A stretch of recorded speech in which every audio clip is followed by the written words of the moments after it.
Ryan vai pro jogo contra o São Paulo.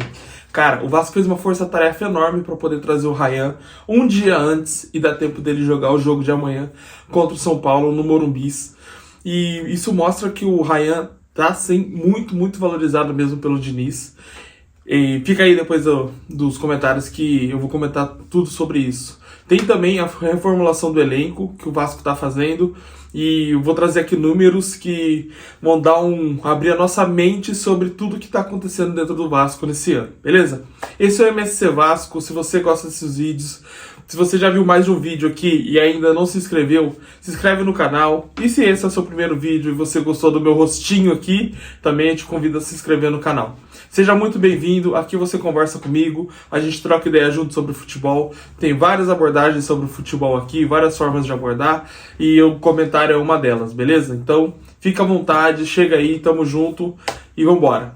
Cara, o Ryan foi convocado para jogar 3 amistosos da Seleção Brasileira Sub-20 durante essas semanas, e o Vasco não queria que ele fosse convocado, desculpa aí, o olho coçou.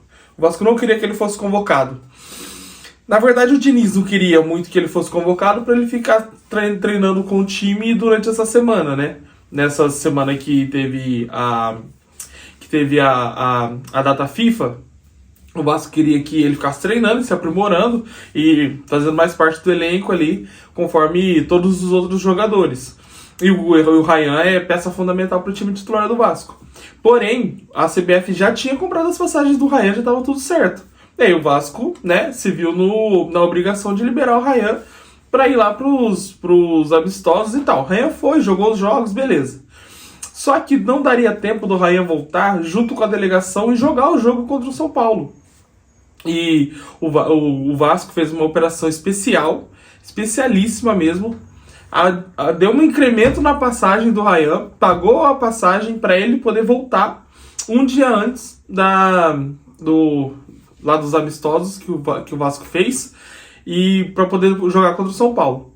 E isso mostra o quanto o Vasco acredita no Ryan, o quanto o Vasco se importa com o jogador e acha que o jogador pode agregar sim no time titular. E ele tá dando resultado, o tempo todo no nosso time titular desde que o Diniz chegou. É o filhão do Diniz, né? É aquele projeto especial que mostra que o jogador pode evoluir sim na mão de um técnico que tem um olhar dedicado para determinado jogador. Isso é muito importante para o nosso time, muito importante mesmo, porque a subida de produção do Ryan vai impactar diretamente em vitórias pra gente. O problema é, se ele for vendido, acabou o sonho do crescimento do Ryan. Mas, falando mais um pouquinho sobre esse jogador, eu acho que ele vai acabar ficando até pelo menos o final do ano. O Vasco vai ter alguma negociação diferenciada com ele, para ele poder ter mais tempo de evolução e de valorização no nosso time. E para falar um pouquinho sobre o jogo, cara, vai ser um jogo duro. O jogo contra o São Paulo não vai ser fácil. O São Paulo no Morumbi, na verdade, é muito forte. A gente conhece São Paulo. É um time muito forte no estádio deles. Como nós também somos muito fortes em São Januário. Porém, o São Paulo não tá num bom momento. Já perdeu partidas lá dentro esse ano.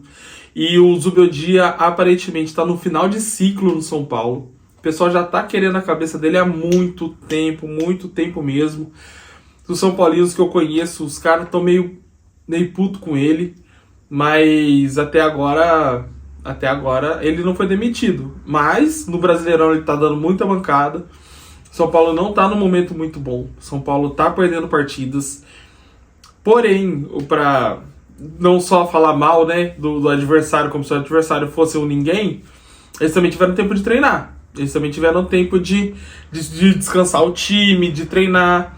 Então, isso vai ser uma grande batalha pra gente. Mas vai ser importantíssimo pra gente poder mostrar a nossa força fora de casa, na verdade, né? Isso vai ser muito interessante mesmo. E o São Paulo, cara, eu li meio por cima assim, não fui muito a fundo. Pode ter 8 desfalques pra jogar contra a gente. 8 desfalques. Isso é muita coisa mesmo. Inclusive o Caleri, que já não tá jogando faz um tempão, mas e o Luciano pode jogar de 10. E, cara, o Luciano não joga de 10. Os caras insistem ele jogando de 10. E toda vez que ele joga de 10, o São Paulo joga mal. Então, se o Zubeldia conseguir continuar colocando o Luciano de 10, já é mais uma chance pra gente ter mais chance de vencer eles lá. Ou de fazer pelo menos um bom jogo. Eu acho que a gente vai acabar fazendo um bom jogo. Ele não vai ser um desastre como alguns jogos passados, Porto Cabello, etc. Eu acho sim que a gente vai conseguir fazer um bom jogo, um jogo que a gente compete muito bem, que a gente consiga competir até o final.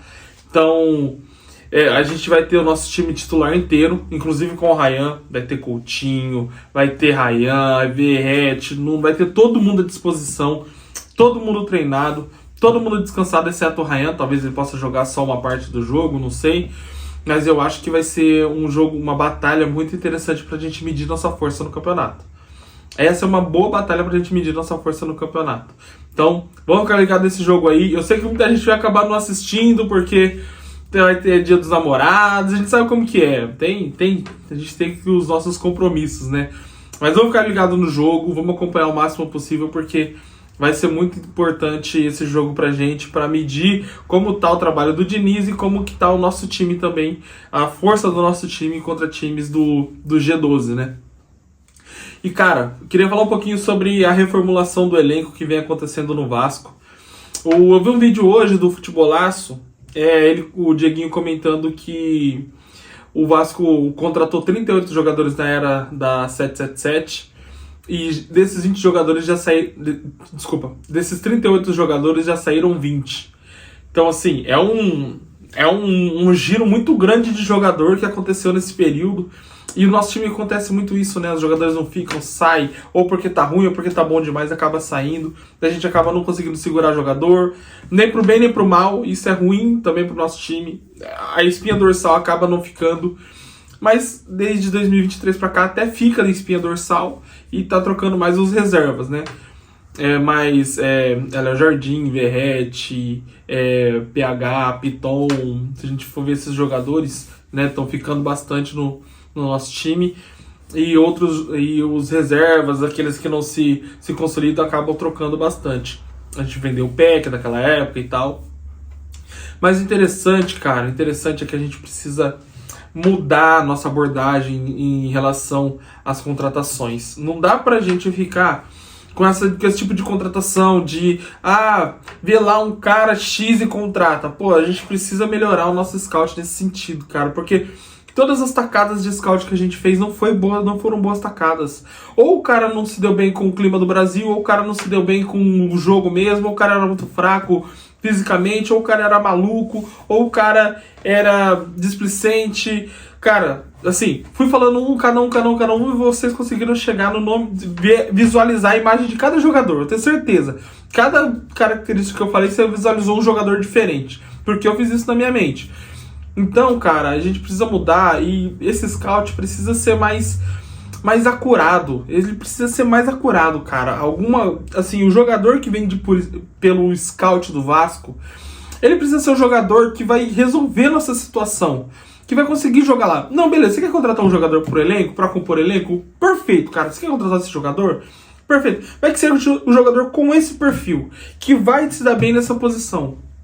Não que talvez ia dar certo, que talvez isso aqui, principalmente pagando o jogador. A gente pagou muito jogador assim, e, cara, isso complicou a gente demais. É dinheiro que a gente acaba rasgando de vez em quando, e a gente não pode dar esse luxo. Então, essa é uma missão que o Admar vai ter nessas contratações. Vai trazer um jogador pra cá, que esse jogador seja bom, que ele se dê bem no time. Porque a gente não pode continuar rasgando dinheiro desse jeito. A gente vai acabar, assim, ficando pra trás numa situação dessa. Ter time desequilibrado, etc. Então, aí eu faço uma pergunta aqui.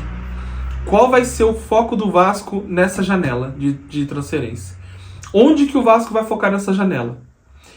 Vai focar em jogador em fim de contrato? Beleza, isso aí não tem problema nenhum. O Corinthians monta time assim o tempo todo e acabou ganhando um Paulista. Agora tá com problema administrativo lá, tá impactando no campo lá e os caras estão se enroscando. Mas qual vai ser o o foco do Vasco. O jogador que vai chegar, vai ser um jogador para compor elenco ou vai ser um jogador para resolver o problema? É isso que o Vasco tem que pensar. O time titular tá equilibrado o suficiente? Ah, não tá, falta uma peça aqui, falta... Beleza. Mas o jogador que chegar, que ele saiba a posição que ele vai exercer no campo. E dentro do elenco. Olha, você vai ser para entrar em alguns jogos, você vai ser para entrar em todos os jogos, você vai ser para ajudar o Verratti quando ele cansar. Você vai ser para ser uma sombra do Piton. Que seja. Tem que ser importante. E falando nisso, o Vasco vai ter dois reforços, né? Dois reforços que estão chegando aí. Já são confirmados, mas são reforços caseiros, né? O Leandrinho não vai ficar no Al-Shabaab e o Cauã Paixão vai voltar pro Vasco também. Ele tava Polizia, acho que é assim o nome do time que ele tava. Eles vão retornar pro Vasco, eles podem ser incorporados no elenco. Então, na verdade serão 3, porque o Riquelme também foi incorporado e vai ser lá aquela sombra do Piton. O Riquelme teve a melhor fase dele foi quando ele jogou com o Diniz, que o Diniz deu liberdade para ele jogar. Então, se um dia o Piton, né, tomar uma amarela, precisar sair e tal, a gente pode ter o Riquelme lá para jogar e tomara que ele tenha evoluído fisicamente, porque ele tem qualidade, mas o físico é fraco, então isso atrapalha muito na marcação. Tomara que ele consiga ter evoluído fisicamente para ele poder ajudar no time, porque ele é um menino que tenta muito, que se esforça muito, a gente vê, tem uma história linda de vida, então... Tomara que dê tudo certo na vida dele e tomara que dê tudo certo no Vasco pra ele. Beleza? Esse foi o vídeo. Se você gostou, se você chegou até aqui, eu peço muito encarecidamente o seu like e o seu comentário. Comenta aí o que você acha dessas situações. A gente conversa muito nos comentários, de verdade. Eu falo isso em todos os vídeos, mas é pura verdade. A gente conversa muito, eu aprendo muito com vocês. Qualquer coisa que vocês falam, eu vou atrás para tentar entender, para tentar trazer em próximos vídeos. Se você quiser dar ideias também de vídeo, traz aqui algum assunto que vocês queiram saber, eu posso ir atrás, tentar entender e trazer para vocês, beleza? Esse é o MCC Vasco, tamo junto, valeu!